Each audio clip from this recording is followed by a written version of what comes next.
नमस्ते बच्चों, सोनालिका ई गुरुकुल में आपका स्वागत है।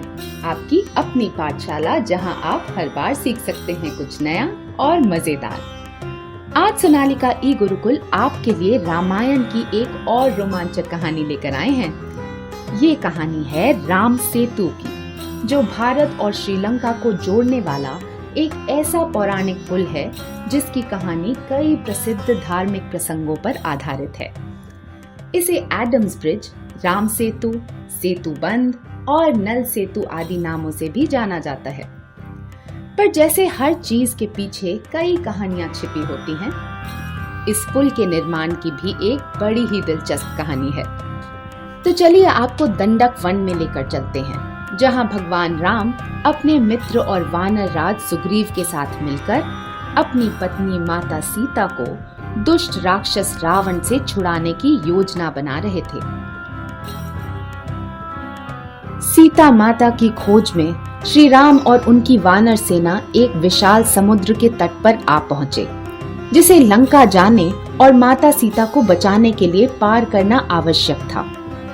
भगवान राम ने समुद्र देवता वरुण की 3 दिन तक पूजा की और उनसे रास्ता बनाने का अनुरोध किया, परंतु फिर भी जब वरुण देव उनके सामने प्रकट नहीं हुए तो श्री राम को क्रोध आ गया और उन्होंने अपने महाअग्नि पुंज शस्त्र का व्यवहार करने की धमकी दी। वरुण देव ये जानते थे कि श्री राम के इस शक्तिशाली शस्त्र से ऐसी आग लगेगी कि उनके समुद्र के सभी जीव जंतु जल के भस्म हो जाएंगे। इसलिए भयभीत होकर वरुण देव तुरंत श्री राम के सामने प्रकट हुए और उनसे अपनी रक्षा के लिए विनती करने लगे।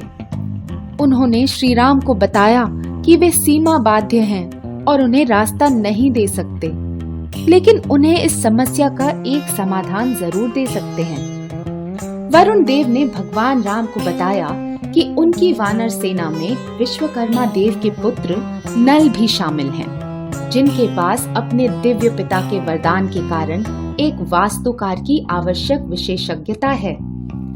श्री राम ने वरुण देव के इस सुझाव को स्वीकार करते हुए नल की देखरेख में समुद्र के पार लंका तक एक पुल का निर्माण करना आरंभ कर दिया। पूरी वानर सेना फुर्ती से पुल बनाने के कार्य में जुट गई। वे इधर उधर दौड़ भाग करके बड़े बड़े पत्थर बटोरने में लग गए, पर जब उन पत्थरों को समुद्र में फेंका गया तो केवल नल के गिरे हुए ही पत्थर पानी में तैर पा रहे थे।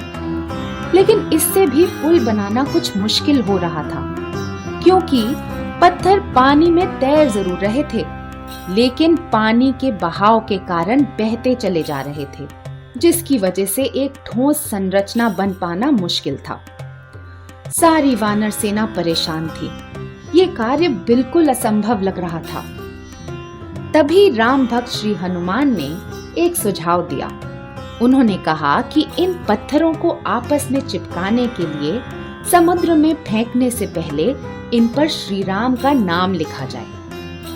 वानर सैनिकों ने उनकी सलाह का पालन करते हुए सभी पत्थरों पर श्री राम का नाम अंकित किया और उन्हें पानी में फिर से गिराने लगे।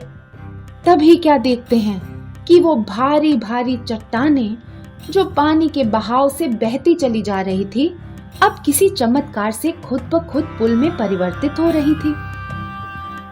वानर सेना ने केवल 5 दिनों में 130 किलोमीटर का पुल बना डाला और भगवान राम अपनी पूरी सेना के साथ आसानी से समुद्र पार कर लंका पहुंचे। तो बच्चों, इस कहानी से हमें क्या सीख मिलती है?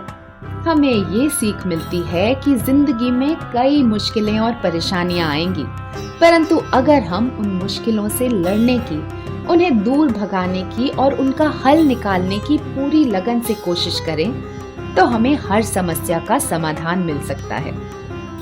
इस कहानी में अगर भगवान राम और उनके भक्त श्री हनुमान अपने सामने खड़ी मुश्किलों से डर कर पीछे हट जाते, तो ना वे लंका पहुंच पाते और ना ही रावण से माता सीता को बचा पाते।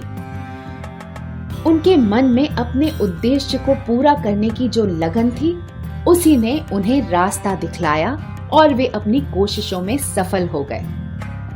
तभी कहते हैं ना, जहाँ चाह वहाँ राह।